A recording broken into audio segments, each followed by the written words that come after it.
Ng'ikruok mobedo no e tudruok marwa gi od bura mamalo kata kamano wadhi nyime kama wayudo ni piny owacho jiwo mondo omed gero osiptande machiegni goganda kaachiel gi loso apeyni machopo e osiptandego kaka yo mar geng'o thoe mar mine mapek mapod nitiere malo e kaunti ma Migori. Jofwambo mawa ma Migori kata jafwambo marwa ma Migori George Juma ni kod lero.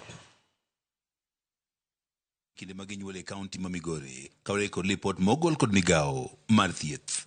Lipot yango ni mine maromo 673 kuom mine maromo 100 manyuol wito ngimagi e kaunti ma Migori. Jokanyo sekta Matthews tino kono malo mag min mawito ngimagi kod bor mar osiptende, yore maricho madhi osiptende kaachiel kod mamoko. Wakati wa mvua mama hawezi fika hata hospitali juu ya barabara ni mbaya, hospitali ni mbali.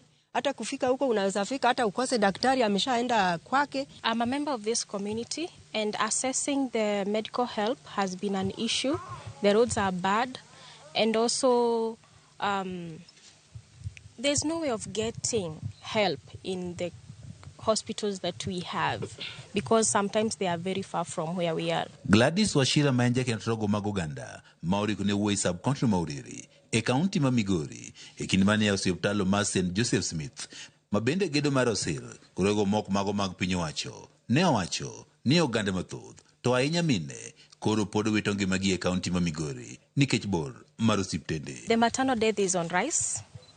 And also the cases of gender-based violence. I have dealt with the cases of gender-based violence for a long time. Wachira wani ber ka koro piny owacho keto maino e medo gero osiptende mondo koro gibedi machiegni kod oganda kaka yo achiel mar geng'o thoge mag mine mapek mabende pod nitie malo e kaunti ma Migori.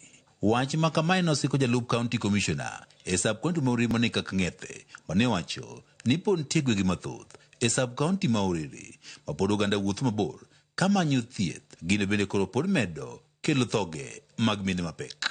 Kang'ethe wane gedo ma osiptali mar St. Joseph Smith mabende koro ger e gwego mag North Kanyamkago koro dhi konyo e duoko piny thoge mag mine mapek kaachiel kod kata nyithindo matindo. And our community members now will have a place where they can, they can deliver safely and will be able to reduce the maternal deaths or the mortality deaths.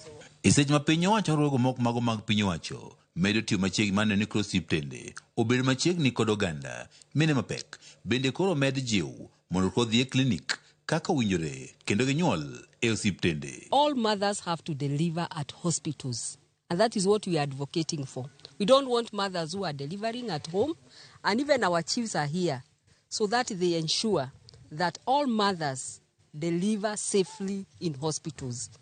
And because it was far, this facility will be able to fill that gap. Seth midenyo pisano mochune ngima nyithindo e sub-county ma Uriri wach ni pod nitiere kwan mathoth mag mine mapek mok dhi e klinik kaka winjore kamoko bende pod nyuol dala. Miyo man gi ich onego bed ni biro osiptal diboro. Moko nitiere mabiro diriyo kende, jomoko nitiere mapod biro didek. Nitiere kata mapod biro diriyo. To bende ok waluor wacho ka ni nitiere kata mine moko ma iyudo ka seche moko obiro dichiel kata ok obiro kabisa. Ka kinde mang'eny bende ok gibi nyuol e osiptal. Omiyo giromo gi masira mang'eny machalo kaka chwere mo ka gitemo ni mondo mi gidhi kuonde ma ginyalo nyuole oko mopogore gi osiptal. George Juma, Ramogi TV, Migori.